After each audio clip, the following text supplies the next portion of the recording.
தென்காசியில் தரம் குறைந்த தங்க நகைகளை விற்க முயற்சி செய்த கும்பல் நகைக்கடை உரிமையாளரை கடுமையாக தாக்கிய சிசிடிவி காட்சிகள் வெளியாகி பரபரப்பை ஏற்படுத்தியுள்ளது.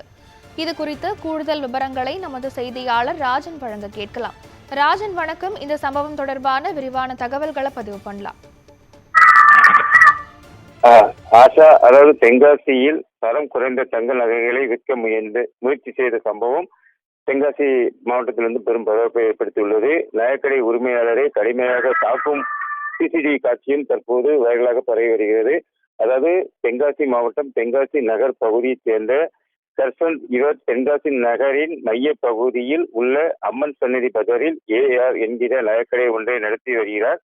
இந்த நிலையில் இவரிடம் சில மாதங்களுக்கு முன்பு அதே சன்னதி பஜார் பகுதியில் ஆஷா கோல்டு என்கிற நகைக்கடை நடத்தி வரும் உரிமையாளரான காலிப் என்ற அந்த நபர் பேசி பழகி தனக்கு தெரிந்த ஒரு நபரின் 56 கிராம் நகையானது 3.5 லட்சம் ரூபாய்க்கு அடமானத்தில் உள்ளதாகவும், அந்த நகையை அடகில் இருந்து திருப்பி நீங்கள் பணம் கொடுத்தால் அவர் அந்த நகையை உங்களிடமே விற்பனை செய்வார் என்று கூறியுள்ளார். இந்த நிலையில் சர்பந்த் தன்னிடம் இருந்த 3.5 லட்சத்து பணத்தை ஆஷா கோல்டு உரிமையாளரான காலிப்பிடம் கொடுத்து அந்த நகையை திருப்பிய நிலையில் அந்த நகையானது சர்ச்சை குறைந்த நகையாக இருந்தது. அதை பார்த்து அதிர்ச்சி அடைந்த சர்பந்த் இது தரம் குறைந்த தங்கம் எனவும் எனக்கு வேண்டாம், தன்னுடைய பணத்தை திருப்பி தாருங்கள் என கூறியுள்ளார். ஆனால் பணத்தை திருப்பி தராமல் காலிப் ஏமாற்றி வந்த நிலையில் இது தொடர்பாக சர்பந்த் நீதிமன்றத்திலும் வழக்கு தொடர்ந்து உள்ளார்.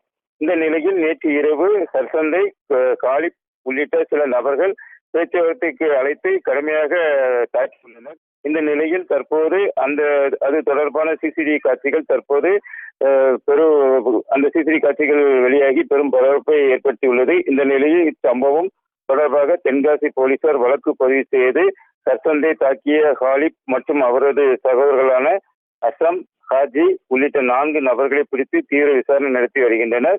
நகைக்கடை உரிமையாளரை ஒரு கும்பல் தாக்கும் வீடியோ காட்சி என்பது தற்போது தென்காசி மாவட்டத்தில் பெரும் பரபரப்பை ஏற்படுத்தியுள்ளது. தற்போது அந்த தொடர்பான சிசிடிவி காட்சிகளும் வெளியாகி பெரும் பரபரப்பை ஏற்படுத்தியுள்ளது.